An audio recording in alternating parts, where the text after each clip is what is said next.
그런데 그게 제 이름 되듯이 그렇게 책에 언급했던 슈퍼 AI가 나오는 게 그게 뭐다? 제너럴 AI란 말이에요. 제너럴 AI는 뭐예요? 개와 고양이도 구분할 수 있고 사람과 공작도 구분할 수 있고 막 다양하게 다 할 수 있는 거예요. 근데 그거로 개발할 수 있겠어요? 우리가 지금 당장 우리 기술로? 안 되죠. 그러니까 사람들이 AI 당장 안 와. 야 걱정하지 마. 라고 이야기하는 대부분은 뭐냐면 제너럴 AI예요. 이해하셨죠? 그런데 내로우 AI는 많이 하죠. 예를 들어 볼까요? 페이스북에서 여러분들 사진 올리면 얼굴을 자동으로 인식해서 친구 보여줘 안 보여줘?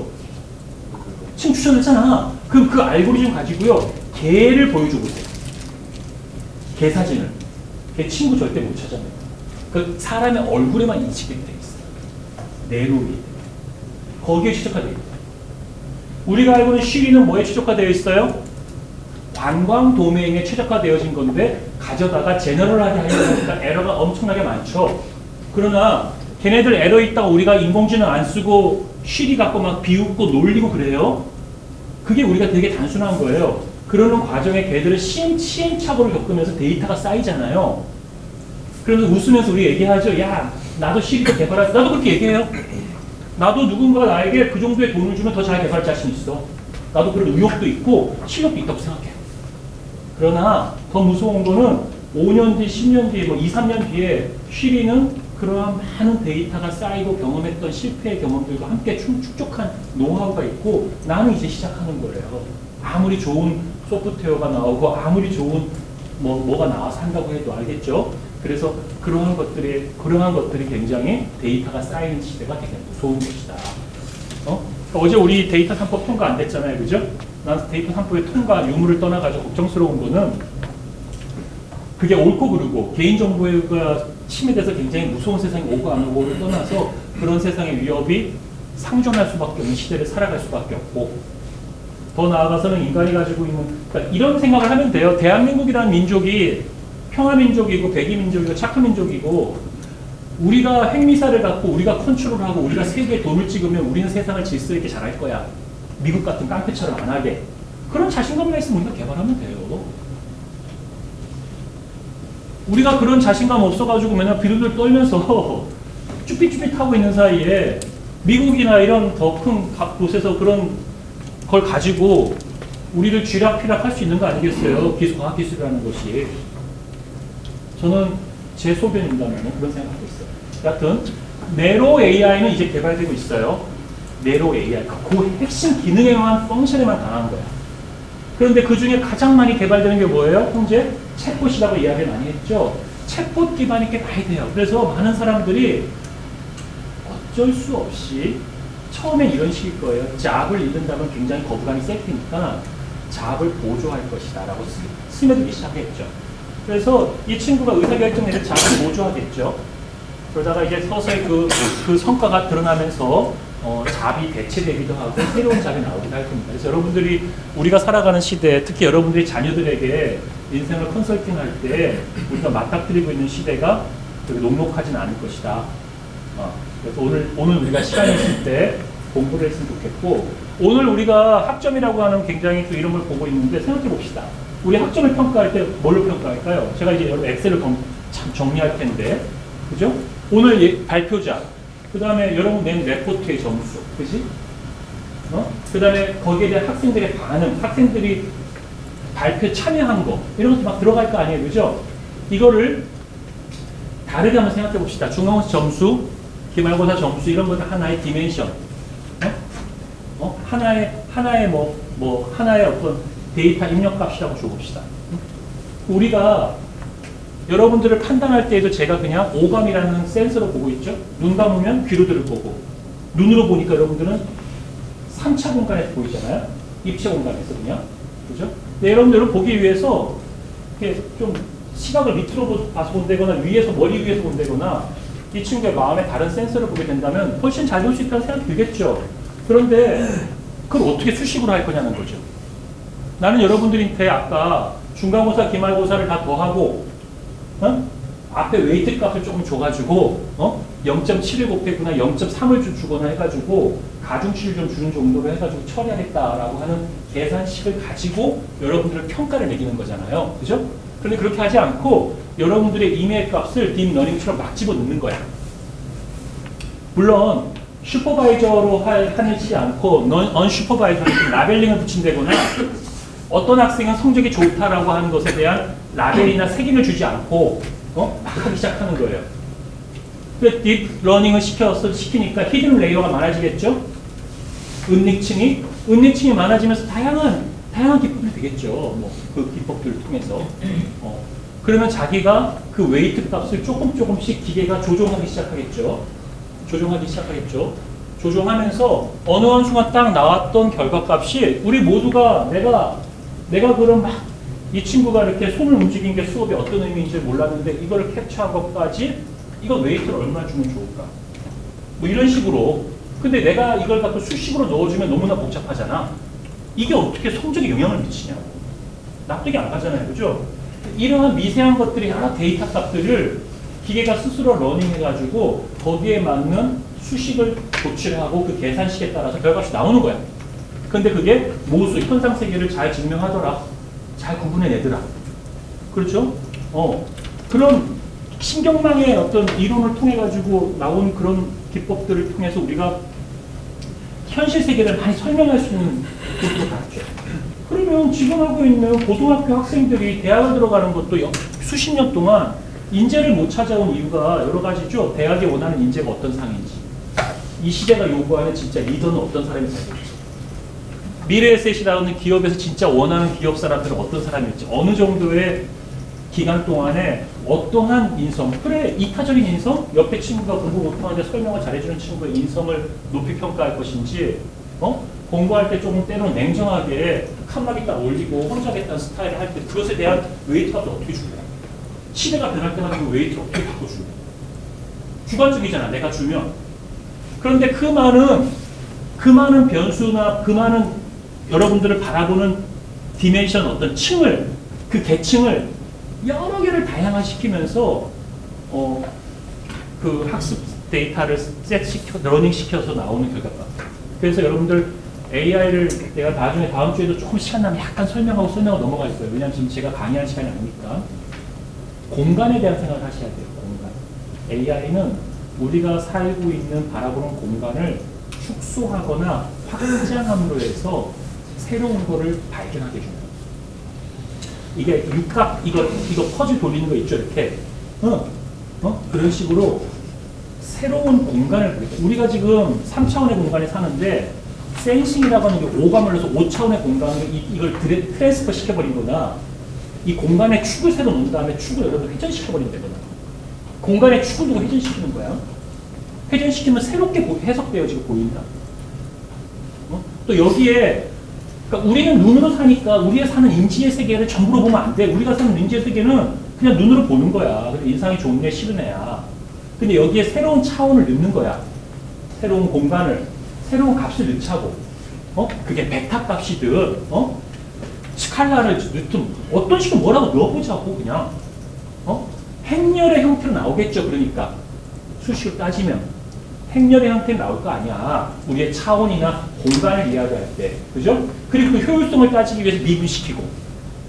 그런 수식을 몰라도 여러분들이 끊임없이 생각하세요. 이 공간, 우리가 사는 공간, 우리가 평가하는 공간, 우리가 평가하는 변수, 이러한 것들을 하나의 차원으로 우리가 축소하는 게 좋을지, 확대하는 게 좋을지. 심플하잖아요. 교수님 중간고사, 기말고사 그냥 시험 봐서 끝내요. 축소한 거야. 응? 그러지 말아요. 우리 P2P로 해봅시다. 학생 평가하는 거 해봅시다. 그래요? 그럼 이 책 오늘 250장 가져가요. 여러분들 평가 다 가져가니까. 교수님 무거울 거예요. 평가 척도 몇 개로 합시다. 안에.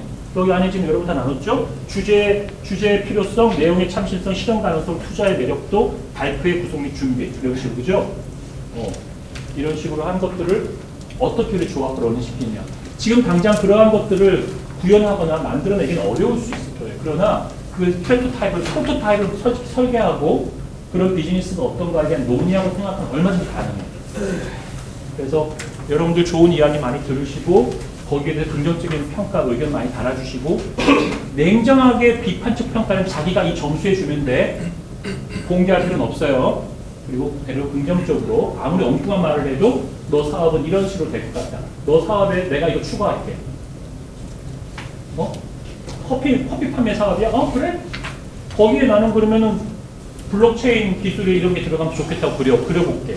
이렇게 그걸 에딩해주는, 더해주는 이런 방식으로 하면 좋겠습니다. 그러면 시작하겠습니다. 저 뒤에 주문이 있을게요.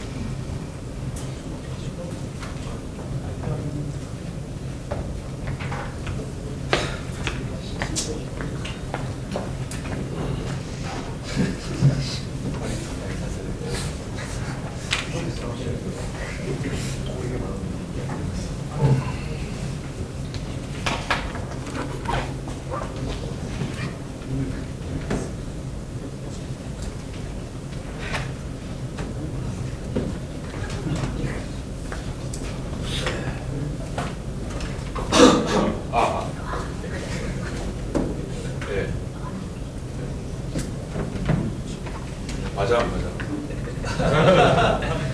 학교 그 지금 채점표를 온라인으로 다 만들어 놓긴 했는데 그거를 어떻게 하실지는 모르겠네요. 아마 중간에 채점표 링크가 날아갈 수도 있으니까 효율적으로 입력을 하실 수도 있다는 뒤에 지금 협의 중인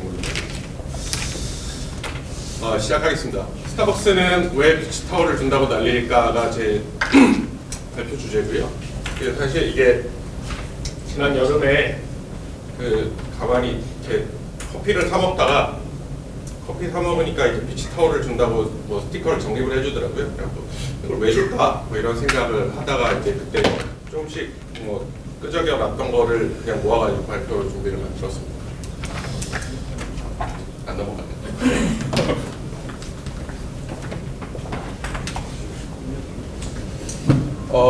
이게 스타벅스 코리아의 전략적 요충지는 센터원 빌딩입니다.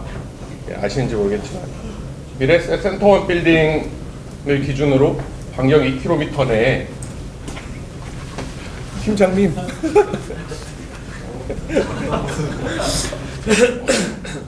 팀원이 발표하는데 팀장님이 슬라이드를 넘겨주는 네. 이게 실제 DBR에 나왔던 그 통계인데요. 미래세 센터원 빌딩을 기준으로 반경 2km 내에 스타벅스가 60개가 넘게 있습니다. 실제로 이게 센터원에서 근무하시는 분들은 아시겠지만 어디로 걸어가든 골목마다 스타벅스가 있어요. 예, 스타벅스의 이제 전략인데 실제 그 서울 시내에 분포되어 있는 걸 보면 여기 센터원 중심으로 한 요 지역이 제일 많고 그 다음이 강남. 그 스타벅스가 진출을 하는 전략이 이제 20대에서 40대 사이에 고소득자들이 많이 모여 있는 곳에 이제 진출을 한다라는 게 이제 전략이고 그 지역을 그냥 속된 말로 아도치는 전략을 가지고 있습니다. 제가 그래서 실제로 제가 네이버 지도에서 한번 찾아봤는데 센터원이 DBR 그 조사에 센터원 빌딩을 언급하진 않았는데 지도가 이렇게 나와 있길래 제가 한번 찾아봤더니 센터원이 딱 중심이더라고요. 그래서 60, 제가 찾아봤을 때 64개인가 있었는데 뭐 등락은 있는 것 같고요. 건물마다, 골목마다 이렇게 있습니다. 스타벅스의 디지털 트랜스포메이션 사례는 굉장히 많이 언급이 되고 있는데 특히 스타벅스 카드를 활용한 이제 내용들이 많이 얘기가 되고 있고 그 실제로 적립되어 있는 그 금액이 1조다. 그래서 스타벅스의 사례는 금융권에서도 좀 유심히 보고 있는 상황이고 저도 여기저기서 얘기를 많이 들었는데 한번 좀 살펴볼 필요가 있겠다라는 생각도 들었고 워낙 많이 보이니까 또 그런 한번 고민해볼 필요가 있겠다라는 생각이 있고요. 실제로 이 사이렌 오더 많이 써보셨을 텐데 사이렌 오더는 스타벅스 코리아에서 만들어서 스타벅스 본사에 수출을 해서 이제 스타벅스 다른 나라에도 이제 적용이 되고 있는 서비스고, 예, 사이렌 오더와 그 스타벅스 BT 드라이브 스루가 또 연계가 돼서 요즘은 자동차 번호판에 등록을 해놓으면 자동차 번호판을 인식해서 바로 결제가 되는 서비스도 되고 있고, 그게 팀앱에 있는 누구 플랫폼하고 또 연결이 돼서 누구에다가 음성으로 주문을 하면 지정된 그 드라이브스루 매장에서 바로 커피가 나오는, 여기에 올해 하반기였나요? 우리은행에서 또 환전 서비스까지 또 추가를 했죠. 그래서 위비뱅크에서 환전을 미리 신청해놓고 공항 근처 드라이브스루에서 돈을 받아갈 수 있는, 환전된 돈을 받아갈 수 있는 그런 서비스도 나오고 있는 걸로 알고 있습니다. 그러면 뭐 이런 여러 가지 그 사례들이 있는데, 실제로 그 스타벅스가 마케팅을 굉장히 큰 마케팅 이벤트로 펼치고 있는 이 프리퀀시들을 한번 살펴보면, 이게 올해 여름에 했던 거거든요. 혹시 받으신 분들이 계실지도 모르겠지만 저는 한 잔도 안 사먹고 받았습니다. 제 친구들 중에 이제 스타벅스에 거기 미쳐있는 분들도 좀 있어서 받았는데, 서머 스테이 킷이라는 게 이제 사실 이렇게 비치 타월을 주는 거거든요.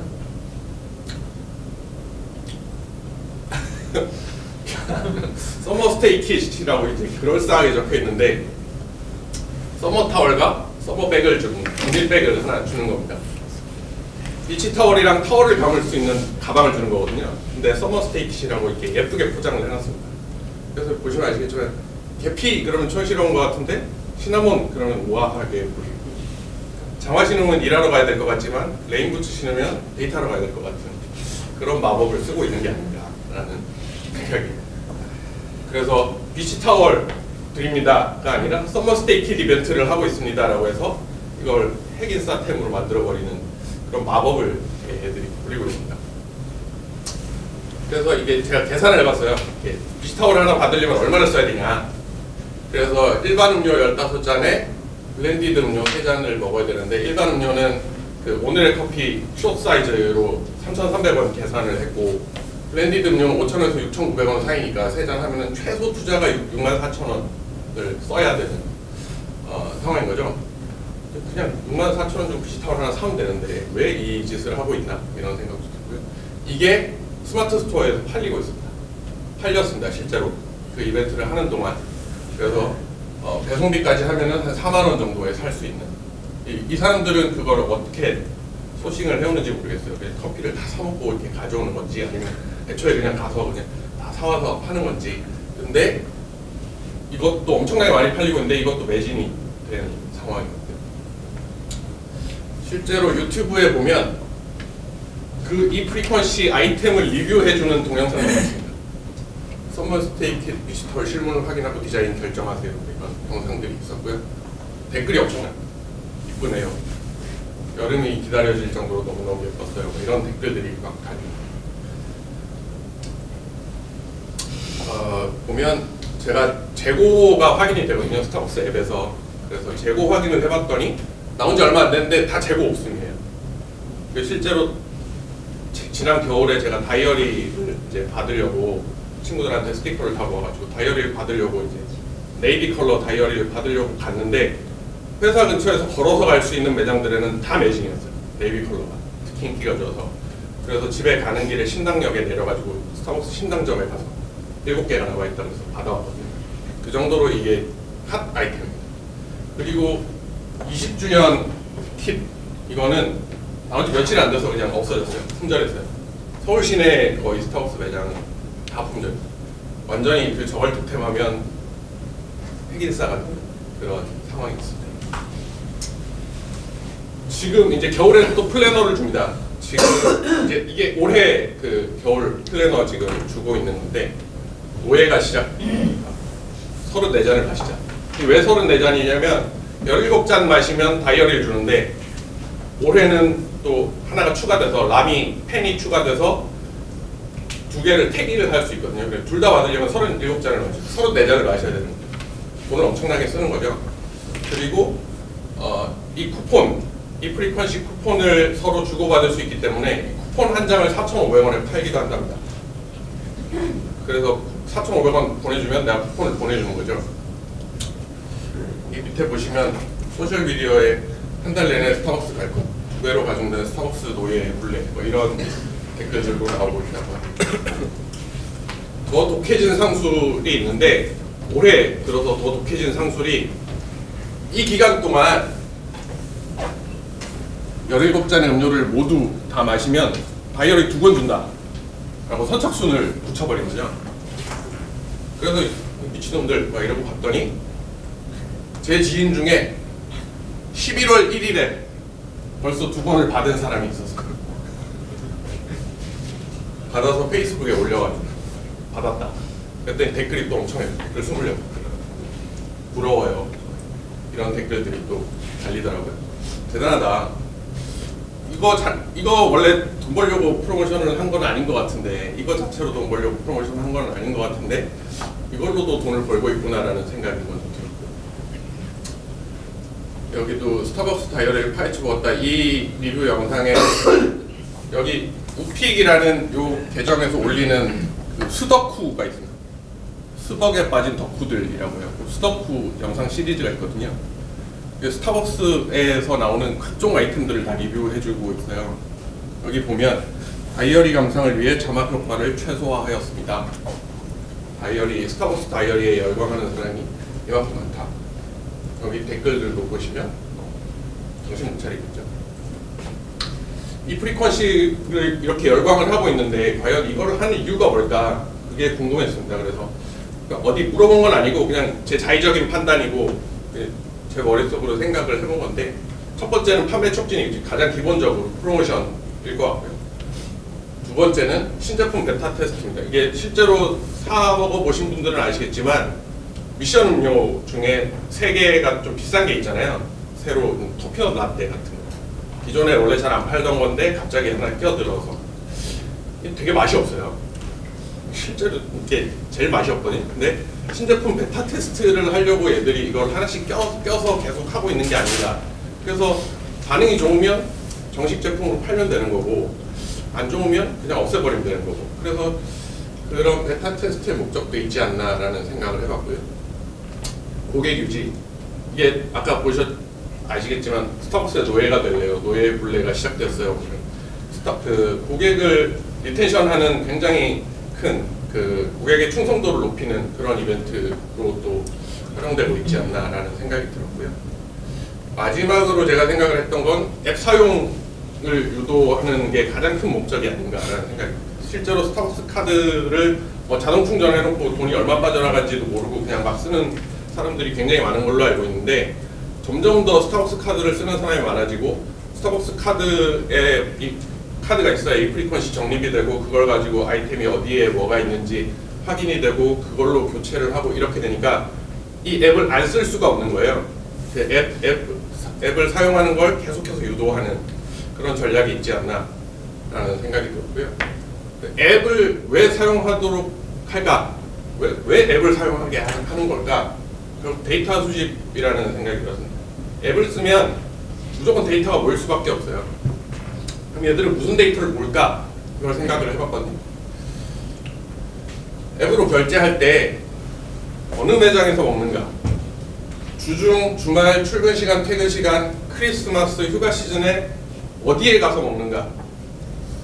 주로 언제 먹는가? 어떤 시간대에 먹는가? 무슨 카드로 충전하는가? 뭐 이런 것들이 다 수집이 될 거라고 저는 생각하고요. 실제로 스타벅스 앱 실행하면 위치 정보 뭐 이런 것들이 다 동의가 돼서 다 돌아가잖아요.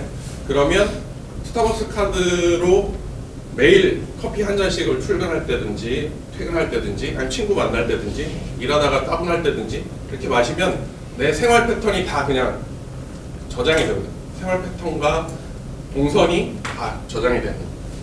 그리고 이 프리퀀시에 이제 보면 재고가 있고 내가 실제로 어떤 다이어리를 받아가는지, 이게 SCM이 이제 적용이 된 건데, 재고 관리가 된다는 얘기는 내가 무슨 컬러의 물건을 받아갔는지가 저장이 된다는 얘기잖아요. 그러면 내 그 취향, 그 디자인에 대한 취향이라던가 그런 것들이 또 다 저장이 되는 거라고 볼 수 있습니다. 사람들은 어떤 구성을 좋아할까? 어떤 색깔을 좋아할까? 어느 매장이 가장 빨리 소진되는가? 뭐 이런 것들이 또 다 저장이 되는 거라고 볼 수 있습니다. 여기서 히든 카드가 하나 있습니다. 제가 아까 처음부터 말씀드렸는데, 저는 해마다 스타벅스 다이어리를 쓰고 있는데 저는 스타벅스에서 커피를 사 먹지 않아요. 주변에 친구들한테 스티커를 다 긁어 모아서 다이어리를 바꾸거든요. 근데 이게 줘보신 분들은 아시겠지만 그냥 줄 수 있는 게 아니라 엄청난 난관이 하나 있는데 비밀번호를 입력을 해야 됩니다. 스타벅스 카드의 비밀번호. 스타벅스 카드의 비밀번호를 기억하기가 쉽지 않습니다. 매일 로그인하는 게 아니기 때문에. 근데 저거를 비밀번호까지 입력해서 줄 정도면 어지간한 사이는 아닌 거죠. 둘의 관계가. 내가 달라고 요청할 수 있는 관계여야 되고 이 귀찮음을 무릅쓰고 보내줄 수 있는 관계여야 됩니다. 그렇기 때문에 여기서 우리가 휴먼 네트워크도 스타벅스 카드를 가진 사람들의 휴먼 네트워크도 어느 정도 분석할 수 있지 않나라는 생각이 들었습니다. 그래서 위치 정보 동선 쭉 말씀드렸는데 이런 것들이 다 고객 데이터로 축적이 되고 있는 상황이고 구글시는 모든 것을 알고 있다라고 책도 있고 실제로 제 사촌 동생이 미국에서 데이터 사이언티스트로 일을 하고 있는데 저희 개인정보 뭐 이런 얘기를 했더니 어차피 구글이 형에 대한 모든 걸 알고 있기 때문에 그냥 마음 편하게 살아라 뭐 이런 얘기를 하더라고요. 구글시는 모든 것을 알고 있는데 스타벅스도 우리도 좀 알고 있다. 스타벅스도 사실 스타벅스 카드를 쓰면 우리에 대해서 쓰는 사람에 대해서 어느 정도는 알고 있다라고 저희가 판단할 수 있을 것 같습니다. 그래서 이게 AI 드리븐 엔터프라이즈라고 이런 자료가 있어서 가져와 봤는데 결국 고객 접점의 채널 여기에 플랫폼을 만들어 놓고 이 플랫폼에서 계속해서 데이터를 수집을 해서 그 데이터를 AI가 학습을 하고 그걸 마케팅에 활용하고 있는 거다라고 볼 수 있지 않을까라는 생각이 들었고요. 실제로 스타벅스 코리아는 스타벅스하고 신세계 조인트 벤처잖아요. 이게 만약에 어느 정도로 활용될 수 있을지 모르겠지만 신세계 그룹 입장에서 보면 굉장한 데이터가 고객 데이터가 모이는 거다라고 모이는 거고 활용할 수 있지 않을까라는 생각이 들었고요. 그래서 우리는 어쩔 거냐? 저는 사실 여기가 되게 좀 고민스럽습니다. 우리는 어쩔 건데 사실 미래에셋도 따지고 보면 굉장히 큰 고객 층을 가지고 있고 근데 그거에 대해서 우리가 정확하게 어떤 고객에 대한 필요한 데이터를 수집할 만한 그런 채널을 가지고 있을까 그리고 그 데이터를 활용하고 있을까라는 생각이 들었고요. 선생님 좋은 수가 없을까요? 그랬더니 없다. 네, 뭐 이렇게 없다라고 생각을 할 수도 있는데 조금 더 생각을 해보면 저는 플랫폼이라는 컨셉을 가장 잘 구현하고 있는 건 이 박사님이 아니고 이 숲이라고 생각합니다.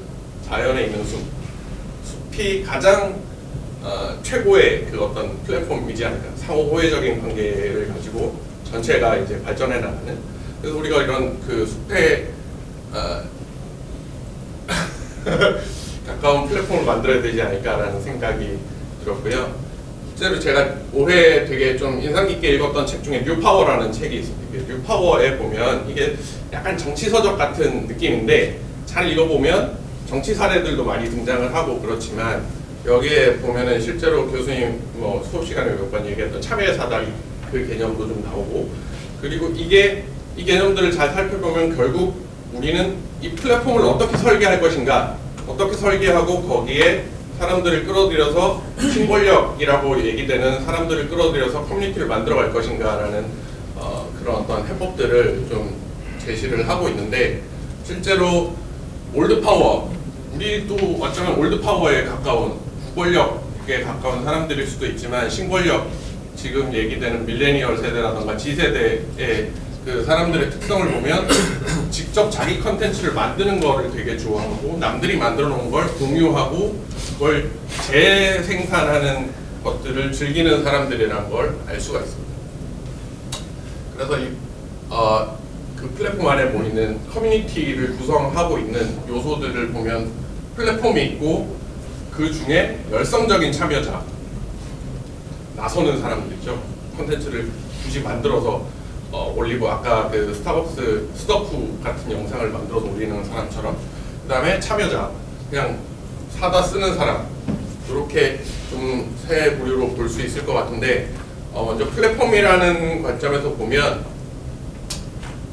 우리 주요 계열사들의 이제 비즈니스들이 이렇게 있는데 지금 제가 생각할 때는 채널이 다 나눠져 있는 것 같아요. 각자의 채널로 각자의 비즈니스를 하고 있지 않나라는 생각이 들어서, 그럼 플랫폼의 바이 사이드와 셀 사이드라고 우리가 구분을 해서 본다면 여기 이 고객들에 대한 접점을 우리가 하나로 좀 통일시켜갈 필요도 있지 않을까, 통합시켜갈 필요가 있지 않을까라는 생각이 들었고, 그러면 거기에서 축적된 데이터를 다시 우리 각 사에서 활용할 수 있지 않을까 그런 생각이 좀 들었습니다. 그래서 이 통합된 채널이 계좌가 될지 앱이 될지 카드가 될지 페이가 될지 사실 이걸 잘 모르겠어요. 거기까지 고민하기에는 제가 애를 키워야 돼서 고민을 못 해봤지만, 뭔가 어떤 하나의 단일된 통합된 채널이 필요하지 않을까라는 생각이 들었고요. 실제로 제가 어제 앱을 찾아봤는데 이게 비슷하게 자산 관리라는 목적을 가진 앱들이 있는데, 미래에셋대우는 엠올 있고, 생명에는 연금나무가 있고, 미래에셋캐피탈은 뭐 자산 관리 목적은 아니지만 저희 상품 가입하고 뭐 그러려면 앱이 있고, 이거 외에도 각 사에도 또 앱이 되게 많이 있잖아요. 그래서 이런 것들을 좀 통합시켜 갈 수 있는 하나의 어떤 채널이 있으면 좋지 않을까라는 생각이 좀 들었고요. 그리고 열성적인 참여자를 우리도 모을 필요가 있지 않을까, 한두 명이라도 좀 모을 필요가 있지 않을까. 그래서 열성적인 참여자가 될 수 있는 사람들로 제가 생각을 해본 건, 10년 후에 우리의 주요 고객이 될 사람들은 지금 몇 살일까? 지금 이 시점에 수십억을 갖다 맡긴 그 VIP 고객도 물론 중요하겠지만, 그 10년 후를 봤을 때 더 큰 돈을 맡길 수 있는 사람은 지금 몇 살일까를 한번 좀 생각해 볼 필요가 있지 않을까 싶었고요.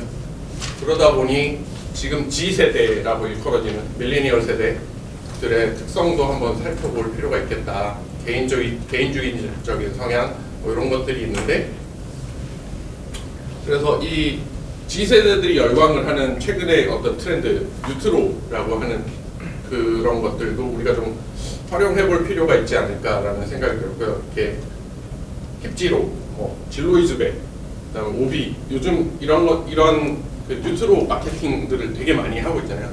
우리도 그룹 차원에서 어떤 뉴트로 마케팅을 할 거리가 있지 않을까라는 생각이 좀 들더라고요.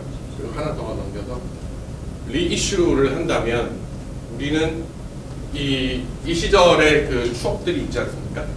돈을 엄청나게 불려주던, 물론 그 이후에 안 좋은 추억들을 가진 분들도 많이 있겠지만, 저걸 좀 활용할 수 있지 않을까라는 생각이 들었고, 우리가 뉴트로 아이템으로 만들어 볼 수 있는 건 뭘까를 고민하다 보니 종이통장이었습니다.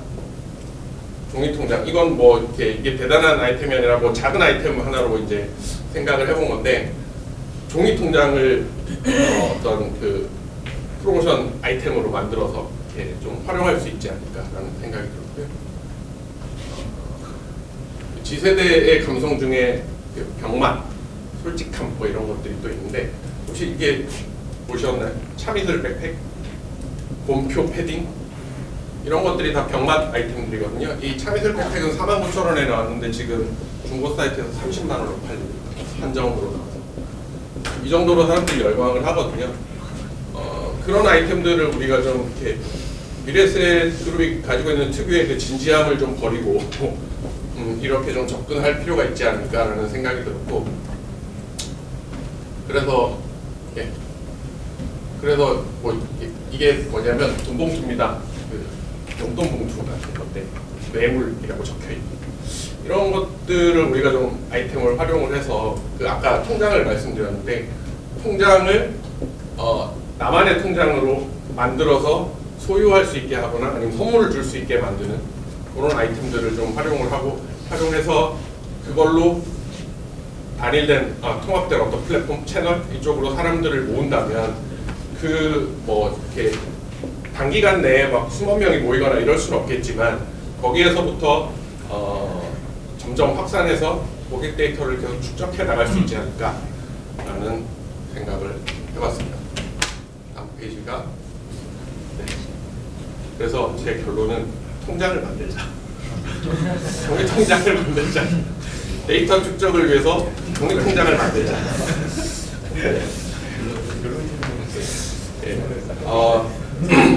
종이통장을 만들자는 그냥 아이템으로 물리적인 아이템으로 생각을 해본 것이고 우리에게 각 사가 가지고 있는 채널들을 하나로 모을 수 있는 고객 접점을 하나로 모을 수 있는 그런 통합된 채널 플랫폼이란 거 뭘까? 그걸 한번 고민해봐야 되지 않을까 생각해서 발표를 준비했습니다. 이상입니다.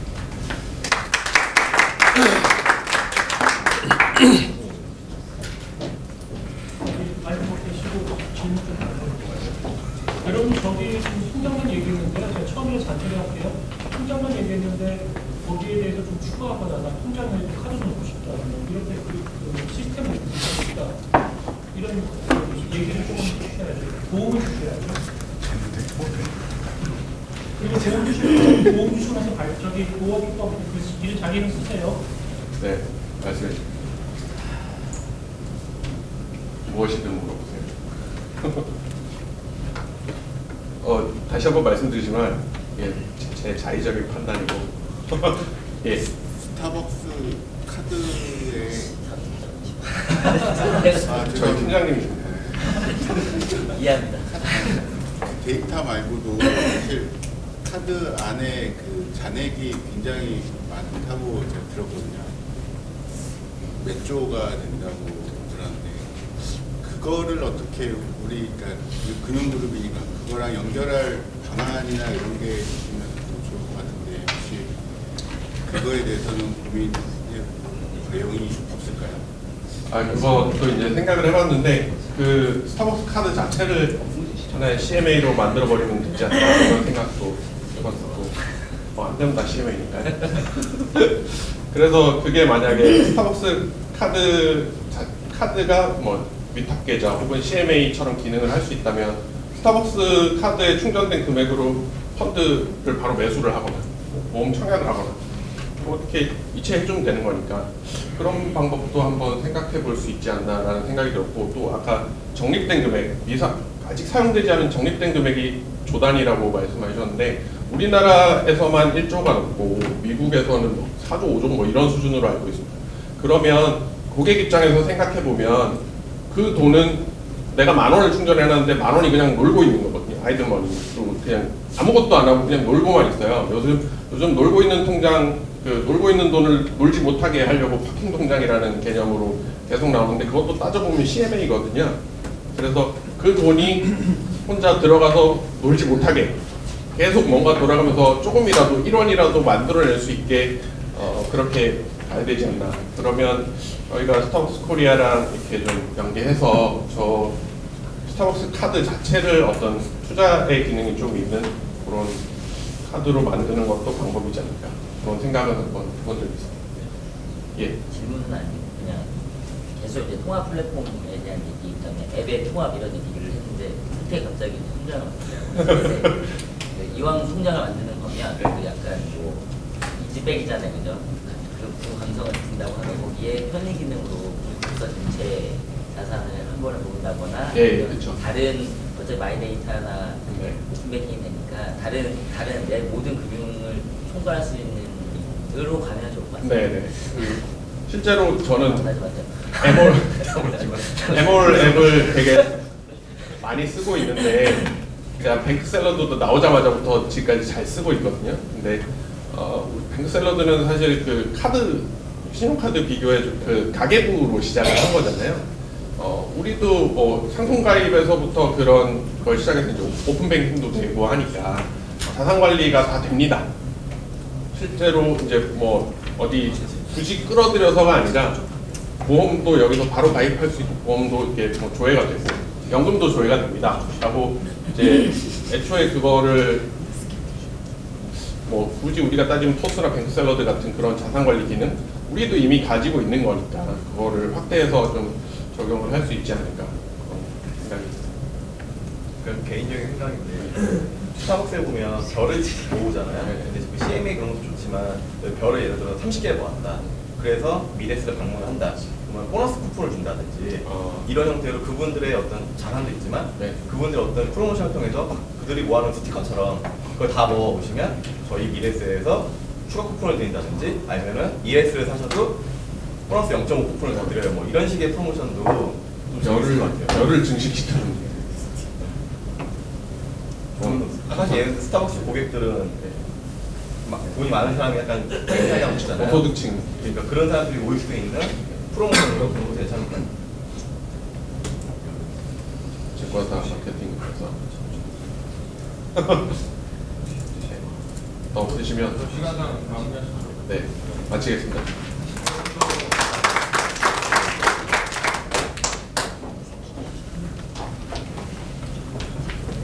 저 그리고요, 제가 카톡으로 공유 드릴 테니까 평까지는 일단 배제하시고 링크 뒤이면 거기 이제 접수랑 성함이 같은 게 적어주시면 이렇게 일단 참고하시고요. 카톡으로 알려드립니다.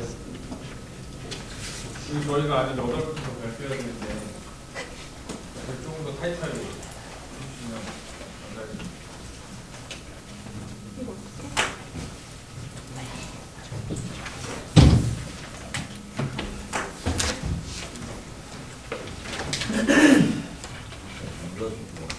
안 되잖아.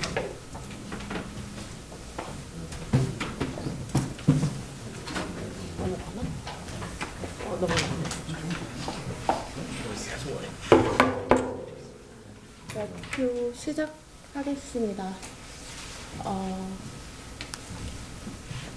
자르고 나올 거. 전체 화면으로 하신 거예요? 천천히 하네. 일단 저는 현재 미래에셋대우에서 이런 일을 하고 있습니다. 일단 최전선 온라인 쪽에서 모객을 하고 있고요. 그리고 더불어서 고객 활성화를 업무를 맡고 있는데요. 네이버에 미래에셋대우라고 검색을 하시게 되시면 첫 번째로 이런 광고가 나옵니다. 저희 지금 담당하고 있는 다이렉트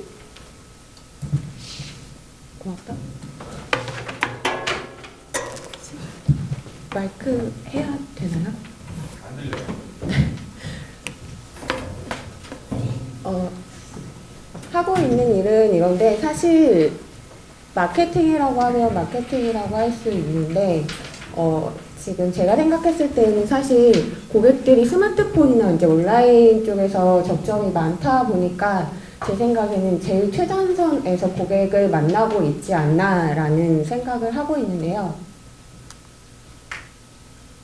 3년 됐거든요. 저희 통합하고. 그래서 저희 쪽에서 계속해서 주식을 하세요. 미래에셋대우를 사용하세요.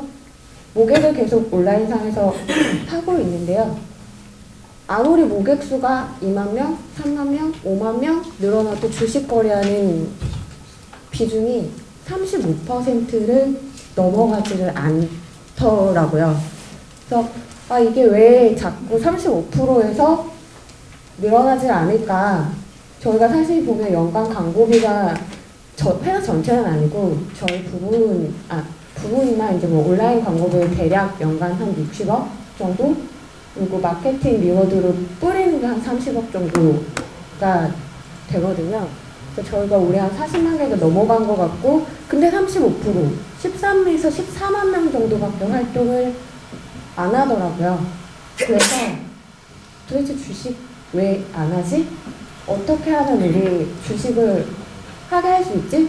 사실 저희가 뭐 각각의 업무 영역은 다르겠지만 증권사의 주된 업무가 브로커리지인데 주식을 안 하게 되면 저희가 사실상 증권사의 역할의 큰 부분이 좀 작아지는 것 같아서 저는 개인 고객들 대상으로 주식 대체 왜 안 할까라는 생각을 좀 하게 됐습니다. 그래서 왜 안 해? 라고 보면 당신은 왜 주식을 투자하지 않지? 라고 봤을 때 주식은 일단 어렵다. 그리고 돈이 많이 드는 것 같아. 투자할 종목들이 너무 많은데 나는 정말 주식을 잘 모르겠어. 라고 얘기들을 많이 한다고 합니다. 그리고 대부분 지금 집값 난리잖아요. 그래서 재테크에 관심이 많은데 투자를 하고 싶은데 어떤 종목에 투자해야 될지는 정말 모르겠어. 증권사 방문하기도 너무 어렵고 거래 너무 복잡해. 그리고 주식 투자 너무 위험하지 않아? 이런 생각들을 많이 한다고 합니다. 그래서 그러면 어떻게 주식을 하게 해야 할까 항상 숙제인 것 같아요. 저희 쪽에서는. 그래서 어떻게 하면 투자 경험을 하게 할 수 있을까? 쭉 저희가 계속 수수료가 저렴한지, 뭐 이 증권사가 더 나은지, 계좌 개설은 어떻게 하지, 뭐 공인증서 설치해야 되지 이런 게 있는데, 그러면 주식 거래가 복잡해서 못하겠다 하다고 하면 저희는 일단 2030 지금 사실 증권사에 제 거래 많이 하시고 약정을 많이 하시는 분들이 40대 남성이 많은데요. 사실 저희가 2030 사실 대학생들한테 투자를 굉장히 많이 합니다. 대학교 찾아가서 주식 강연도 해드리고요.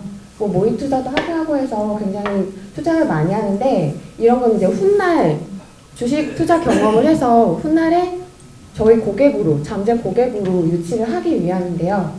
그래서 그런 이런 2030 세대가 주식 투자를 어떻게 경험하게 할 수 있을까 해서 생각한 게, 저희가 생활에서 접할 수 있는 친숙한 글로벌 브랜드 기업에 투자하게끔 한번 해보자. 그리고 현명한 소비라는 것처럼 저희 뭐 호텔 예약할 때도 싼 거 찾고 후기 찾아서 하잖아요. 근데 주식은 왜 싼 거 찾고 그런 노력들을 잘 안 하세요. 그냥 막연하게 어렵다라고만 생각을 해서, 우리 그러면 현명한 소비를 하는 것처럼 좀 주식 쇼핑하는 컨셉으로 한번 해보자라는 생각을 했습니다. 그래서 QR코드 주식 매수 서비스를 생각을 했는데요. 일단 저는 아이폰 쓰는데요. 사실 20대 애들이 갤럭시 폰 우주폰이라고 하는 거 혹시 아시나요? 어쨌든 20대는 아이폰을 좀 더 선호를 하는 것 같은데, 아이폰과 맥북을 주로 사용하고 애플에 대해서 잘 알고 있다라고 한다면, 이거 좀 안 맞죠?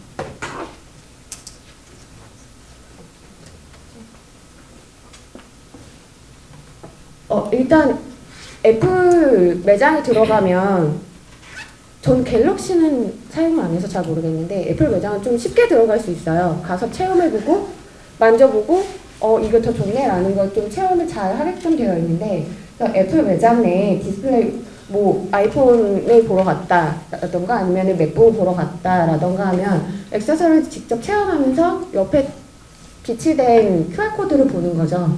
그래서 이거 사러 왔는데 애플 주식 한 주 사면 애플 액세서리나 기프트 카드 받을 수 있대. 한번 QR코드 찍어보고 아실 수가 있거든요. 그래서 전제 조건은 절차를 간소화하는 겁니다. 그래서 보시면 사실 저희가 스마트폰이 저희 몸에 항상 지니고 있는 부분이잖아요. 그리고 온라인 방문자들은 성격이 급하잖아요. 뭐든지 3초 이상 걸리면 바로 이탈을 한다고 하는데요. 코드 스캔하고 저희가 지금 비대면으로 계좌 개설도 가능한데, 조금 더 간편히 본인 인증은 휴대폰으로, 그리고 계좌번호는 자기 휴대폰 번호라던가 지정을 해서 만들 수 있게끔, 그리고 개인 정보를 수집을 많이 하기보다는 터치 아이디나 이제 페이스 아이디로 하면서 간편하게 주식을 매수할 수 있는 프로세스까지 한 번에 갈 수 있다고 하면 조금 더 주식 투자 경험을 하는데 좋지 않을까라고 생각을 했고요. 그리고 아까 질문지백 저건 제 손입니다. 저희 팀장님 출연하신 거고요. 이런 식으로 술을 먹으러 갔을 때에도 저는 테슬라보다는 차미술의 카스를 더 선호를 하는데요. 이런 식으로 QR코드 좀 생활 속에 접할 수 있는 쪽에 QR코드를 주식 매수 서비스로 넣는다면 좀 자연스러운 분위기에서 관심이 환기되지 않을까. 그리고 아까 스타벅스 말씀하셨는데요. 커피만 찍지 말고 QR코드 찍고 스타벅스 주식 받자. 그러니까 주식을 입고해줄 수도 있을 것 같습니다. 저희 앱상 하단에 QR코드를 찍을 수 있는, 스캔할 수 있는 걸 넣어준다던가 해서 아까 말씀드린 절차를 좀 간소화해서 이건 사는 게 아니라 좀 입고 받을 수 있는 주식 한 주 입고 이벤트나 프로모션을 시행을 할 수 있을 것 같고요. 그리고 조금 더 익숙하게 지하철이나 버스 정류장에서 기다리다가 여기 보면 왜 대출할 때만 되면 이렇게 떨리는 거죠 하는데, 떨시면 너도 주식할 수 있어. 커피만 사 먹지 말고 주식도 한번 받아보고, 이번에 휴가가? 그럼 대한항공은 어때? 약간 이런 컨셉에 좀 쉽게 투자할 수 있는, 어렵다고 하는데 좀 생활 속에서 저거 나도 한번 해볼까 할 수 있는 이런 서비스가 있으면 어떨까라고 생각을 해봤고요. 사실 저희 팀 내에서도 공유한 내용이긴 한데 내년에 한번 해보면 어때? 라는 얘기를 이제 같이 나눴었던 부분입니다. 그래서 사실 이 발표 준비하면서 제가 이 PT 말고 교수님한테 제출한 PT는 따로 있어요. 아예 다른 내용인데 뭐 구현할 수 있는지 이런 거를 고민하라고 해서 사실 아예 바꿨어요. 사실 저는 다른 걸 준비를 했었거든요. 그래서 계속 생각하면서 초계나 마케팅은 고객이 유입이 이미 돼서 이 사람이 계속 활동을 할 때, 그래서 어느 정도 데이터가 축적이 돼서 세분화가 가능할 때 가능한 것 같은데 제 업무상에서는 고객의 유입이 더 중요한 관점이라서 아예 방향을 바꿔봤고요. 그리고 저희가 하루에도 스팸 문자를 여러 번 받을 텐데 계속 쏟아붓는 정보보다는 고객이 직접 보고 컨택해서 선별할 수 있는 정보가 더 효과적일 수도 있다는 생각을 좀 해봤고요. 그리고 제가 이거를 고민해봤던 이유는 좀 접근하기 어려웠던 부분을 좀 공부해야 주식 투자가 가능하다는 편견을 좀 해소해보자. 그리고 주식 투자 절차가 많이 간소해지긴 했지만 조금 더 편리성을 증대해보자. 그리고 다양한 이벤트로 역시나 마케팅 효과를 좀 노려보자. 해서 발표를 준비해봤습니다. 이상입니다. 질문 있으신가요? 네. 예? 되게 아이디어가 좋은데 네. 근데 사실 애플이나 스타벅스나 이즈백이나 약간의 그 시차가 있는 것 같아요. 애플은 미국 시장이 밤에 열리는데 영업시간하고 갭이 있고 이즈백은 저희가 저녁에 술 먹는데 저희 장 시간이 아니어서 그래서 보면은 그러니까 제가 그냥 아이디어성은 사실은 네이버 쪽하고 진행하면서 그 소액 주식, 미니 주식 그러니까 사실 애플도 한 주에 금액이 크잖아요. 그러니까 접근하기에는 젊은 사회 접근이 좀 무리가 있으니까 미니 주식이나 아니면 ELS로 엮어서 소액으로도 투자할 수 있는 걸로 하는 게 어떨까요? 예약 주문은 조금 딱 와닿지가 않으니까. 좋은 지적이신 것 같아요. 일단 시차 관련해서는 이제 매매할 때 해외 주식 때문에 시차가 발생하니까 그거는 좀 고려를 해봐야 될 것 같고요. 그리고 사실 직접 매매가 아니라 타사에서 진행하는 마케팅 중에는 입고해주는 게 있어요. 그러니까 리워드 형식으로 이제 회사가 보유하고 있는 주식을 넣어주는 형식의 입고도 있고, 저거는 이제 매수를 직접 해보는 게 조금 더 그 고객한테는 효과적일 것 같기는 한데, 주식을 한 주 넣어줌으로써 해서 이게 주식이 등락하는 것도 볼 수가 있고, 한번 매도도 해볼 수 있는 그냥 경험을 선사하는 게 조금 더 큰 것 같거든요. 그래서 시차가 발생해서 어렵다고 한다면 당사에서도 주식을 좀 이벤트성으로 어느 정도 물량을 가지고 있다가 고객에게 넣어주는 형식의 이벤트를 진행해보는 것도 좋을 것 같습니다. 네, 그럼 한 번 더 좀 고민을 해보도록 하겠습니다. 질문은 아니고 네. 실질적으로 그런 고민들을 많이들 하고 있는 것 같아요. 필드버스를 많이 하고 있는데 선결돼야 될 과제로 꼽고 있는 게 계좌를 가져가야 된다는 한계점이거든요. 허들. 맞아요. 어차피 아이디어에 대한 부분이니까 추가한다고 하면 무계좌 기반으로 하고 싶다 뭐 이런 내용이 좀 들어가면 좋을 것 같습니다. 무계좌 기반. 기술적인 제도적으로는 부분들은 안 맞아요. 네, 제도적인 부분은 저희가 뒷단에서 풀어야 되는 문제여서 지금도 좀 많이 풀어서 현재 그 비대면 계좌 개설이 되는 걸로 알고 있는데, 그런 부분들 법률상 이런 부분들은 역시나 또 팀장님의 도움을 받아서 풀어볼 수 있도록 하겠습니다. 또 있으실까요? 없으시면 마치겠습니다. 감사합니다.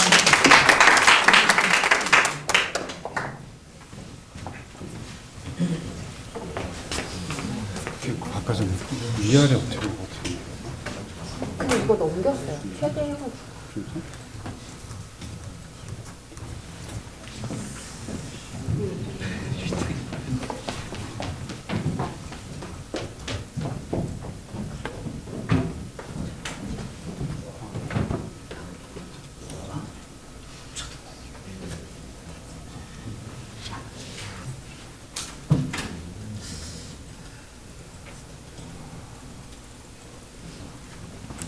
예, 세 번째 발표자 장성술입니다. 일단 저도 제 업무 중에서 조금 개선할 수 있는 부분에 대해서 좀 고민을 해봤는데요. 이런 부분을 좀 개선하면 제가 비용을 좀 주더라도 이런 서비스를 받을 수 있겠다 하는 내용에 대해서 한번 정리를 해봤습니다. 제 제목은 IT 인프라 통합 자동 관리이고요. 우선 첫 번째 슬라이드입니다. 그냥 이런 거 개선시키겠습니다 이렇게 말씀을 드리면 앞에 계신 동기분들이 어느 정도 공감을 못 하실 것 같아서 간단하게 설명드릴 수 있는 부분 간략하게 좀 먼저 하고 뒷부분에 이제 제가 할 부분 하고 싶은 말을 좀 하도록 하겠습니다. 우선 전산센터입니다. 쉽게 설명을 드리면 전산 장비가 설치되고 운용되는 곳이고요. 이것은 전문적인 시설이기 때문에 여러 가지 요건들이 있습니다. 일단 전산 장비들이 좀 요새는 성능도 좋아지고 가벼워졌지만 아직까지 1톤이 넘는 장비들이 있습니다. 그래서 일단은 그런 장비들이 설치될 수 있도록 튼튼해야 되고요. 그리고 정전이 발생해도 이제 계속 전원이 공급돼야 되는 수도 있을 거고, 적절하게 사람이 사는 것과 동일하게 온도와 습도가 유지되어야 됩니다. 그리고 저희가 아무나 출입하면 안 되기 때문에 CCTV 혹은 지문, 통째 이런 이제 출입 통제를 하는 시설, 전문적인 시설까지 갖추고 있는 곳입니다.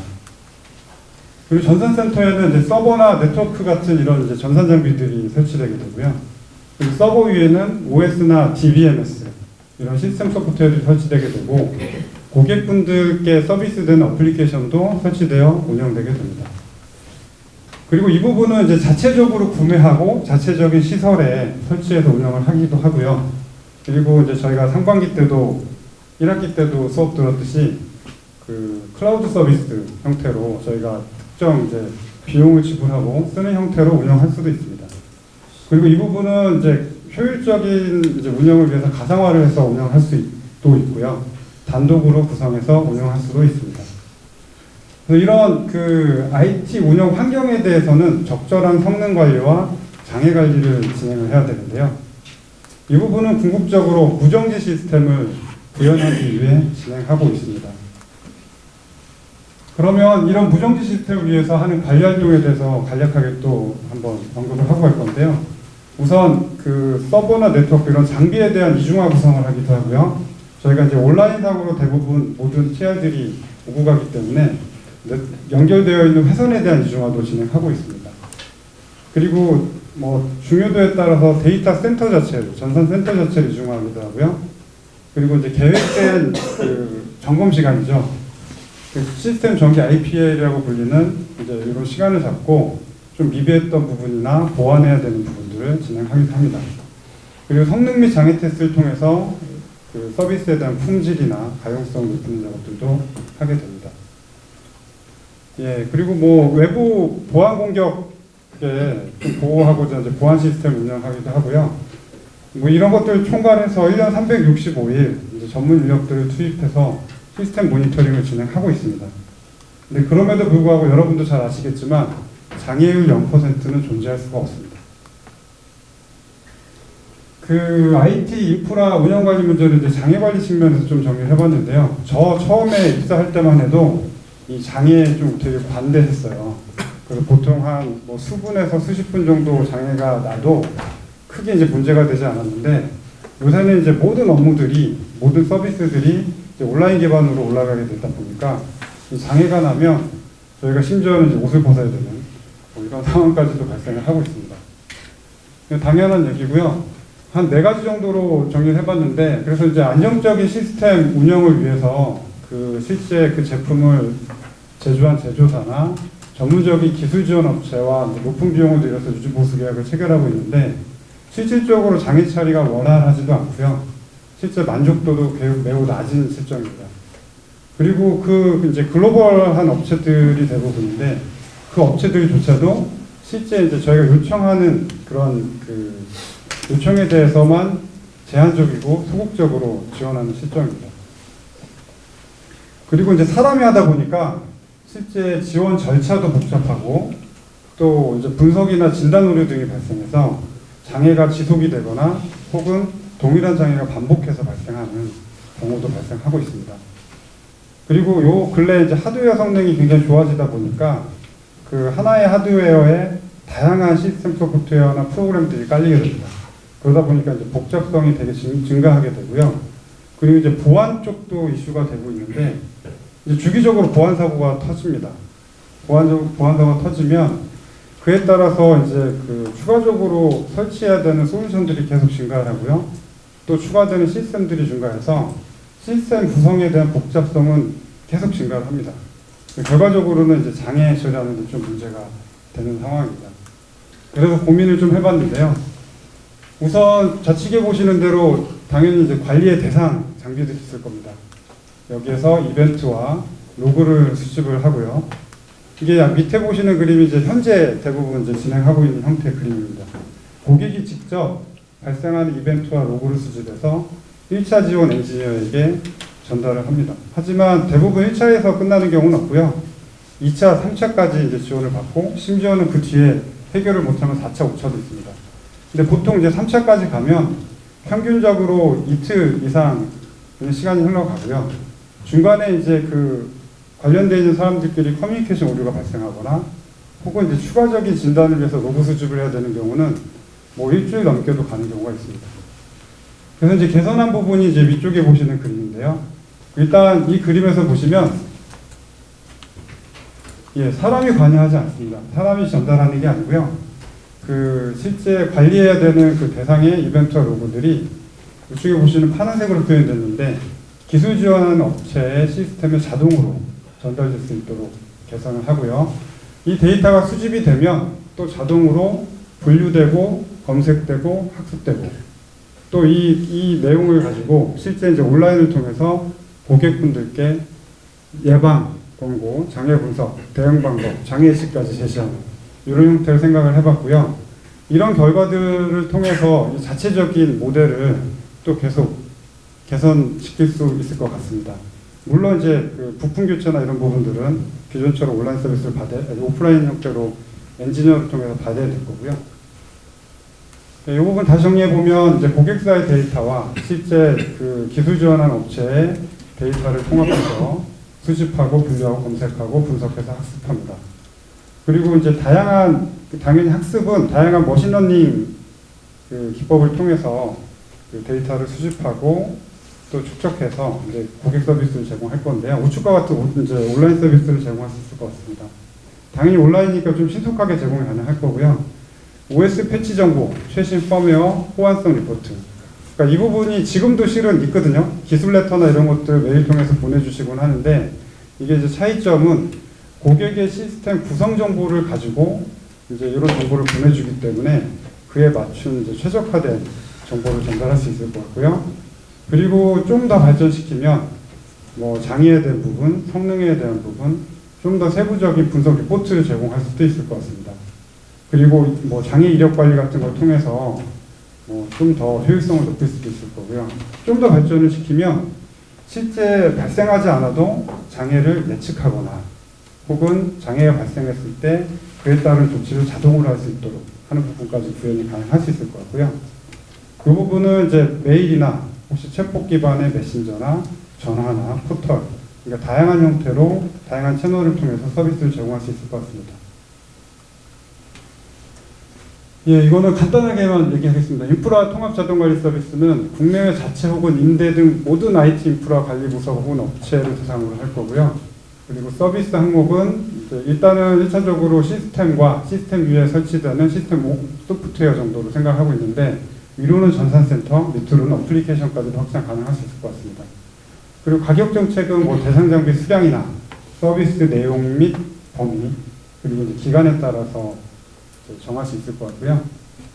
기대 효과는 앞에 말씀드렸던 이 모니터링부터 자동 수행할 수 있는 부분까지 이런 통합 자동 관리를 통해서 실제 중소기업이나 서비스를 받기 어려운 곳에 있는 서비스 제한 국가나 제한 지역에 있는 업체들에게는 저렴한 비용으로 IT 인프라 관리를 경제성 있게 효율적으로 받을 수 있는 부분이 될 거고요.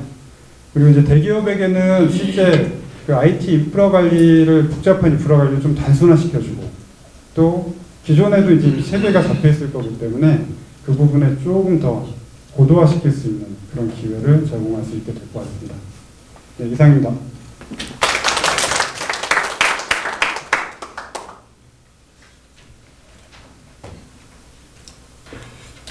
혹시 질문 있으시면 좀 받고. 네.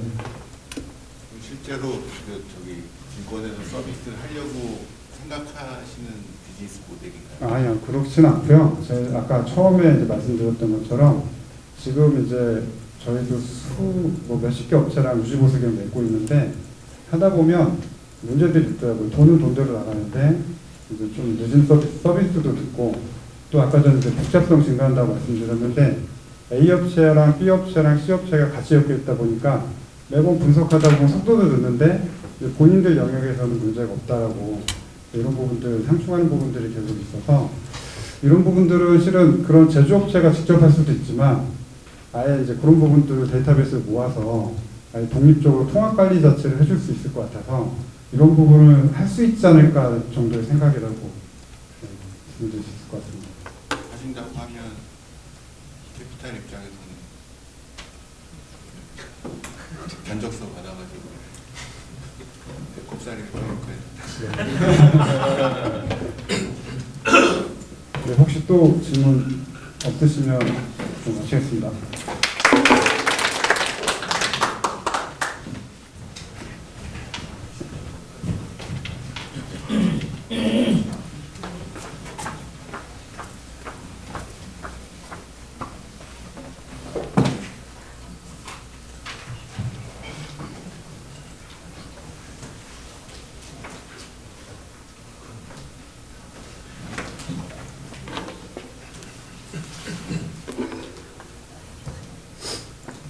네, 안녕하세요. 발표하게 된 이유이고요. 저는 이제 오늘 스마트폰이라는 주제에 대해서 발표를 하려고 하는데, 앞서 이제 저희 회사 또는 이제 본인이 하시는 업무 하신 말씀 죄송합니다. 근데 이제 저는 업무랑은 좀 상관이 없는 얘기고 좀 아이디어 차원에서 생각을 해봤습니다. 이제 다들 스마트폰 사용하고 계실 텐데요. 스마트폰의 정의를 위키피디아에서 찾아보면 이동전화와 다양한 목적으로 사용할 수 있는 컴퓨팅 디바이스다라고 나와 있는데, 결국은 이동전화랑 컴퓨터를 합쳐놓은 개념이다라고 생각을 할 수 있을 것 같고요. 실제로 많은 사람들이 여러 가지 컴퓨터로 기존에 할 수 있었던 기능을 스마트폰으로 하고 있습니다. 인터넷 검색부터 쇼핑, 그리고 가장 많이 사용하고 있는 메신저까지 사용을 하고 있는데요. 스마트폰 관련된 통계 몇 개 보고 가시면 이 숫자가 다 의미하는 바가 있는데, 여기 보시는 이제 52억이 지금 세계 인구가 한 77억 정도 된다고 해요. 그 중에서 52억 명이 이 이동전화를 사용을 하고 있는 사람의 명수고, 그 중에 이제 33억 명 정도가 스마트폰을, 그러니까 세계에서 한 40% 정도의 인구가 스마트폰을 사용하고 있다라고 보시면 될 것 같고, 여기는 이제 95%는 우리나라 대한민국의 성인 기준 스마트폰 보급률이 이제 95%로 세계에서 가장 높은 수준, IT 강국답게 그런 수준을 보여주고 있고요. 이 마지막 숫자가 개인적으로 의외였는데, 이 스마트폰, 이 대한민국 기준으로 스마트폰 사용자들이 일주일 동안 평균적으로 스마트폰 이용하는 시간이라고 하는데, 저 같은 경우는 거의 잘 때를 제외하고는 화장실 갈 때나 밥 먹을 때에도 계속 스마트폰 사용하고 수시로 확인하기 때문에 거의 저는 이제 하루에 이 정도 사용을 한다라고 보고 있는데, 이게 일주일 평균치라고 하더라고요. 근데 이제 드는 의문이 스마트폰이잖아요. 그러니까 스마트한 핸드폰이라는 소리인데, 우리가 만약 스마트폰을 정말 스마트하게 사용하고 있을까라는 의문이 좀 들었어요. AI의 시대라고 하는데, 저희가 수업 시간에 배웠다시피 AI란 사람처럼, 기계가 사람처럼 행동하거나 사람처럼 생각하는 것을 AI라고 저희가 하잖아요. 이제 사실 스마트폰이란 개념이, 그러니까 기계가 저희가 컴퓨터처럼 사용을 하지만 결국은 사람이 스스로 앱을 실행시키고 항상 인풋 값을 넣고 거기에 따른 출력 값을 받는 다른 것을 봤을 때 수동적으로 우리가 스마트폰을 사용하고 있는 게 아닌가, 그러니까 진짜 스마트하게 사용되고 있는 거는 아닌 것 같다라는 생각을 좀 했고요. 앞에서도 데이터를 갖고 있는 기업들이 앞으로는 파워가 더 생길 거다. 우리 알고 있는 카카오, 네이버, 구글 그리고 또 저희와 같은 금융기업들이 고객의 전체 데이터를 갖고 있기 때문에 이거를 무궁무진하게 활용할 수 있는 가능성이 높다라고도 얘기를 많이 하는데 저는 개인적으로 생각이 든 게 전체 데이터를 봤을 때 그렇지만 과연 그러니까 개개인의 데이터를 가장 많이 갖고 있는 게 무엇일까? 나에 대해서 가장 잘 알고 있는 게 무엇일까라고 했을 때는 사실은 스마트폰인 것 같아요. 보시면 스마트폰을 이용해서 주식 거래 다 하실 거고 계좌이체, 카드 결제 모든 내용이 다 스마트폰 저장이 되고 저희가 이제 사용하는 SNS랑 메신저 앱을 통해서 주변 인물과의 관계 데이터들도 다 스마트폰 저장이 되어 있고요. 저희가 어떤 앱을 어떤 시간에 얼마나 사용하는지에 따라서 저희의 생활 패턴이랑 개인의 흥미, 관심도가 다 스마트폰에 들어가 있을 거예요. 그리고 심지어 GPS가 들어있기 때문에 개인의 위치, 하루에 내가 어디에 있었냐, 어디에 갔었냐라는 거를 이런 모든 정보를 사실 개인의 데이터는 스마트폰이 다 갖고 있다 라는 생각이 들었고요. 그래서 이제 제가 생각해본 아이디어는 사용자 데이터 기반의 AI 스마트폰 비서라는 거를 생각을 해봤는데 요점적으로 말씀드리면 기존에 이제 사람이 항상 반복된 앱 실행을 하는 경우가 많은데 예를 들어서 주식 시세 거의 매일 계속 수시로 확인하시잖아요. 또 이제 아침에 일어나서 날씨 같은 거 또는 이제 전날 뉴스가 뭐 있었는지 반복적으로 일어나는 행동임에도 불구하고 사람이 직접 실행을 시켜서 해왔던 부분이 스마트하지 왔다라는 생각이 들고 그런 부분들을 이제 스마트폰이 우리의 패턴과 데이터를 분석해서 스스로 알아서 또 정보를 주고 작업을 실행시켜주는 개념을 생각을 해봤습니다. 그래서 이 뒤로는 그 AI 스마트폰 비서를 포니라고 지칭을 해서 제 하루를 생각해봤을 때 어떻게 적용이 될 수 있을까를 좀 살펴볼 텐데요. 이제 저는 이제 나이는 34살이고 증권사에서 채권 트레이더로 일을 하고 있고요.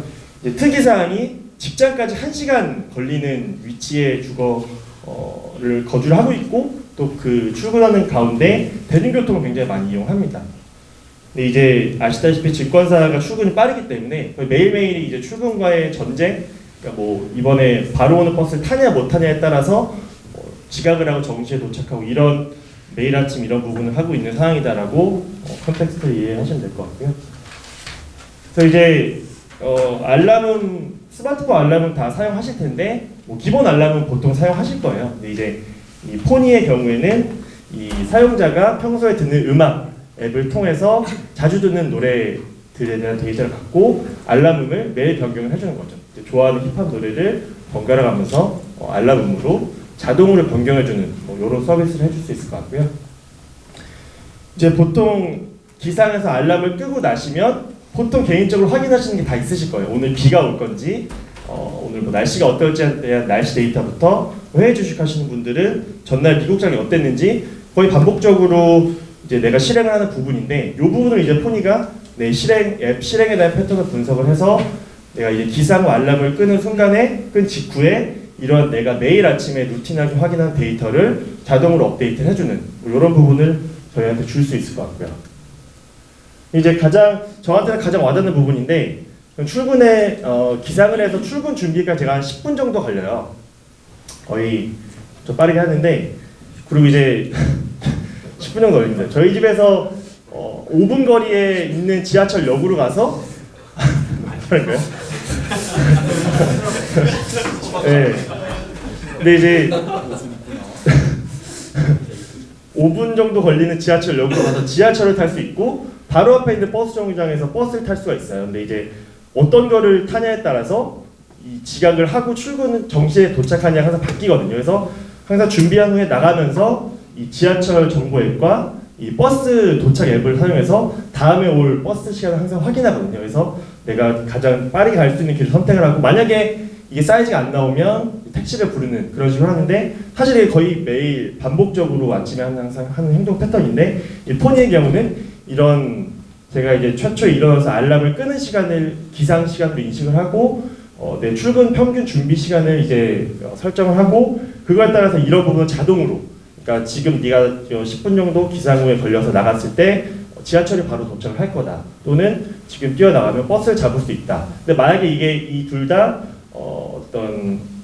출근을 정시할 수 없는 상황에서는 자동으로 카카오로 택시를 불러주는 이런 자동 서비스를 유저에게 제공해 줄 수 있지 않나라는 생각이 들었고요. 이건 이제 출근하는 가운데 뭐 유튜브, 넷플릭스, 뭐 네이버 뉴스 같이 컨텐츠를 이제 저의 그 관심사를 파악을 해서 자동으로 추천해 줄 수 있는 부분이 있을 거고, 그 웨어러블 기기에서 생체 데이터를 어느 정도 파악이 되잖아요. 맥박이나 뭐 하루 걸음걸이 수. 근데 사실 저는 개인적으로 활용을 별로 안 해요. 왜냐면 직접 그거를 매일 확인해야 되고 관련된 앱을 받아서 실행시켜야 되기 때문에 활용이 그렇게 많이 안 하고 있는데, 이 포니의 경우에는 계속 데이터를 받는 거죠. 이 스마트 워치라든지 웨어러블을 통해서 심박수, 뭐 생체 리듬, 체온, 오늘 뭐 걸음걸이 수라는 데이터를 항상 파악을 하고 있다가 그날에 이제 그거를 바탕으로 오늘 식단은 어떤 게 좋겠다, 또는 오늘 필요 수면 시간이 이 정도가 될 거고 걸음은 어느 정도 걸으면 좋겠다라는 정보를 제 이제 생체 데이터를 바탕으로 계속 제공해 줄 수가 있는 거죠. 뭐 이거는 다들 뭐 주식들 많이 하시니까 거의 업무 중에 수시로 계속 확인을 하시잖아요. 이제 역시 포니는 모든, 그러니까 기본적인 가정은 제 핸드폰 모든 앱의 실행 권한과 데이터에 대한 접근 권한이 있다는 가정을 하기 때문에 제가 보유하고 있는 종목이랑 관심 자산을 다 알고 있는 거죠. 그래서 관련된 뉴스가 뜬다든지 가격의 급등락이 있을 때 우리가 일일이 확인하지 않아도 자동으로 팝업을 통해서 알려주는 이런 기능도 해볼 수 있을 것 같아요.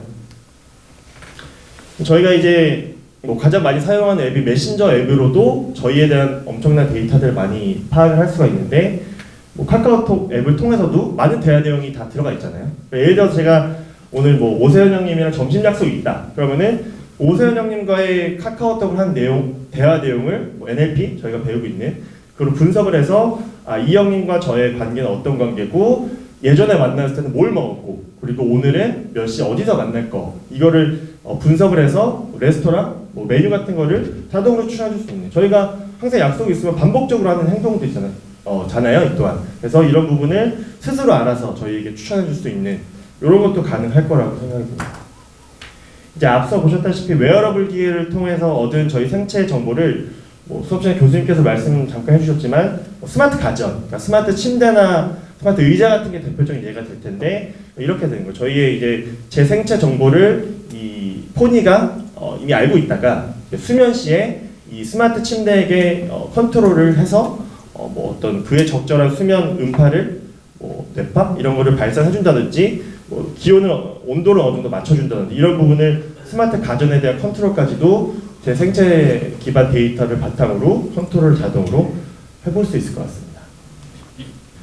그래서 이제 제가 와닿는 부분, 제가 평소에 사용하는 기능들 위주로 생각을 해봤는데, 저희가 스마트폰에 저희에 대해 이미 저장되어 있는 데이터를 생각을 하면 사실 이거는 빙산의 일각도 안 될 정도로 많은 부분으로 활용이 될 수 있을 것 같아요. 그래서 향후에는 이 스마트폰과 AI가 결합이 되면 이런 식으로 발전해 볼 수 있지 않을까라는 아이디어를 생각을 해봤습니다. 이상입니다. 질문이나 제안 주실 점 있으세요?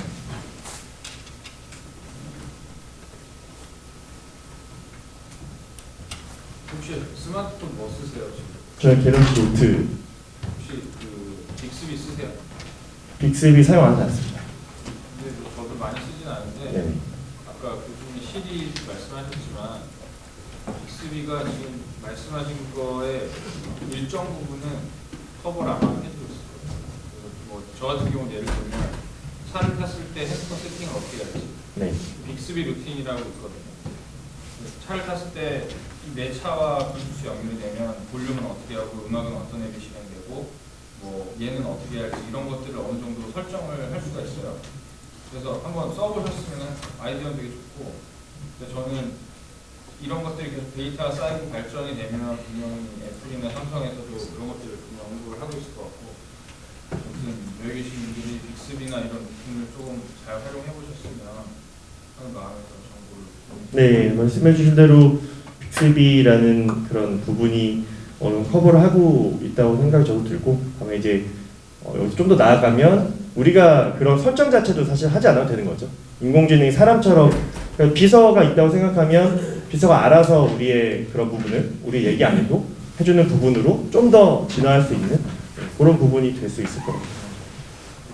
질문 없으시면 이상 발표 마치겠습니다.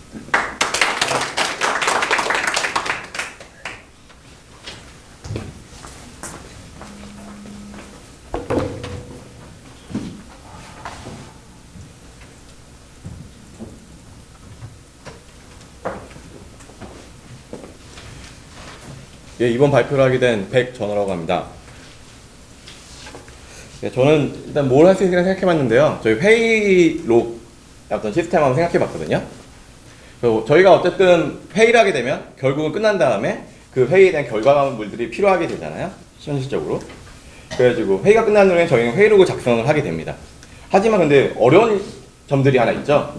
회의 시간이 길어지는 경우도, 예를 들어 2시간이라든지 분명히 그런 회의들이 존재하는 경우들이 있죠. 그리고 회의 내용 자체가 되게 전문적이어서 무슨 말인지 모르는 그런 느낌도 있을 때도 있고요.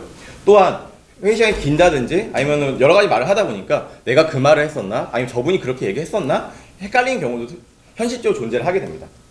근데 이런 상황에서 우리가 어떤 디지털 기술을 잘 이용해 본다면 좋지 않을까라는 그런 생각을 저는 해보게 됐습니다. 그래서 뭐 단순하게 보면 뭐 이런 식일 수도 있고 아니면 웨어러블일 수도 있을 거고요. 뭔가 회의록을 자동으로 처리해주는 시스템을 사용하는 겁니다. 근데 그러려면 기본적인 어떤 기술들이 필요하겠죠. 그래서 제가 생각한 호흡 테크놀로지 중에 하나는 지금 이미 공개가 되어 있고 쓸 수 있는 건데요. 구글 스피치입니다. 그래서 구글에서 클라우드 플랫폼을 통해서 스피치 투 텍스트 딱 제가 원하는 서비스를 하고 있더라고요. 근데 여기서 이미 제휴하는 게 참 재밌는 게 120개의 언어 및 방언이라는 표현을 써놨더라고요. 그러니까 우리로 치면은 사투리 이런 것까지도 웬만큼 또 커버를 해준다는 거겠죠. 그래서 이런 것들이 실제로 서비스가 되고 있고, 그럼 이런 기술 쓰면 좋겠다. 그러면은 음성을 구글의 클라우드 플랫폼을 이용해서 텍스트로 만들면 완성이냐? 라고 하기엔 분명히 부족한 면이 있을 겁니다. 그게 뭐냐면은, 그래서 두 번째로 필요한 게 뭐냐면 텍스트 서머라이제이션. 회의 내용을 다 있는 건 속기록이죠. 속기록이 아니라 저희가 원하는 거는 그 회의 내용이 정리가 되는 걸 원하기 때문에, 그렇다면 이런 기술을 이용하게 된다면 좀 이 두 가지 조합만 잘 한다면 저희에게 좀 실용적으로도 좀 좋지 않을까 라는 생각을 해봤습니다. 그래서 어떤 말을 하는 것들이 녹음이 되고요. 그 녹음된 내용을 그런 클라우드 플랫폼을 통해서 텍스트로 바꾸고 그 텍스트로 바뀐 내용을 다시 요약을 하게 되는 거죠. 근데 얼마 전에도 저희 발표하신 것처럼 이 요약을 3장, 2장, 1장 이런 식으로 한다면 바로 어떻게 보면 사장님한테까지 보고가 갈 수도 있는 그런 내용이 될 수도 있겠죠. 근데 또 한 가지 고민이 하나 생겼습니다. 지금 이것도 회의잖아요. 회의 참가자 중에 말을 한 번도 안 하시는 사람이 생길 수 있습니다. 대부분 저희 회의가 그렇죠. 근데 그 사람들도 회의 참가자에는 등록이 돼야 될 수 있잖아요. 그럼 이건 우리가 어떻게 찾아낼 수 있을까? 라는 생각을 해보는데, 저희 옛날에 한번 수업 때 비콘이라는 걸 배웠거든요. 그 회의실에 이런 데 안에 비콘 같은 거 설치를 한다면 추가적으로 누가 참가를 했는데 발언이 한 번도 없었음, 이런 것도 정보거든요. 참가를 했는지 안 했는지 정보이기 때문에 이런 추가적인 정보도 한번 얻을 수 있지 않을까 생각을 해봤고요. 근데 이렇게만 하면 좀 약간 재미가 없으니까 좀 더 가치 있는 건 뭐가 있을까? 이걸 바탕으로 또. 근데 이건 지금 패드에 점표인데요. 사람들이 어떤 분명히 얘기를 하다 보면 그 전 회의, 다음 회의, 또 미래 회의가 분명히 있습니다. 단순히 약간 지금 회의라고 했을 때 우리 회사 내에서 저희가 하는 회의뿐만이 아니라 좀 공식적인 회의들은 이런 레코딩이 분명히 가능하다고 보거든요. 더욱더 공개도 정보가 발현이 돼야 되고요. 근데 우리가 그 시스템이 우리가 발언을 할 때도 그런 게 있잖아요. 똑같은 말이지만 긍정적인 면이 있고 말 끝을 흐린다든지 이런 것들을 좀 분석해 볼 수 있지 않을까. 그래서 정례 회의 같은 경우는 그 사람들 발언들을 해보니까 우리가 추측을 해볼 수 있겠죠. 다음에는 그 사람은 금리가 오를 거라고 할 거야. 아니 그 사람 내릴 거라고 할 거야. 이런 거를 음성을 통해서 텍스트뿐만 아니라. 그리고 이거 저희 팀 사진인데요. 보시면 아시겠지만 외국인이 있습니다. 저희 현실이고요. 지금 여기 팀장님은 없는 건데, 근데 여러분 저희가 회의를 하면 뭐 어떤 영어로 랭귀지로 회의를 할까요? 네, 일단 영어로 하고 있거든요. 그럼 여기 계신 분들 다 미국 사람일까요? 저희 팀장님 지금 화면 없지만 팀장님은 미국 사람이고요.